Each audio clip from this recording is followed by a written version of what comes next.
حکیم ظہیر صاحب استاد الشعراء تشریف رکھتے ہیں، میں ان سے گزارش کرتا ہوں کہ چند شعر وہ بھی پڑھ دیں اور صدر مشاعرہ بھی پڑھ دیں۔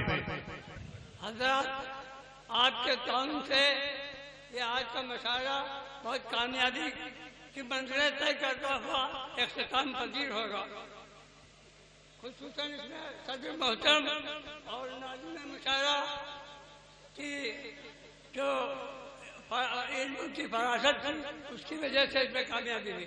چار یہ بزرگ کے مذاق مشاعرہ ہو رہا ہے، چار بچے سوال پڑھ رہے ہیں۔ جنہوں نے زندگی اپنی رضائے حق پر کاٹی، جنہوں نے زندگی اپنی رضائے حق پر کاٹی ہے، بڑے آرام سے سوتے ہیں وہ اپنے مزاروں میں۔ جنہوں نے زندگی اپنی رضائے حق پر کاٹی، بڑے آرام سے سوتے ہیں اپنے مزاروں میں، اور یقیناً آپ کا ایمان بھی ہو جائے گا پکا، جو ہو اللہ والوں کے ذہن میں۔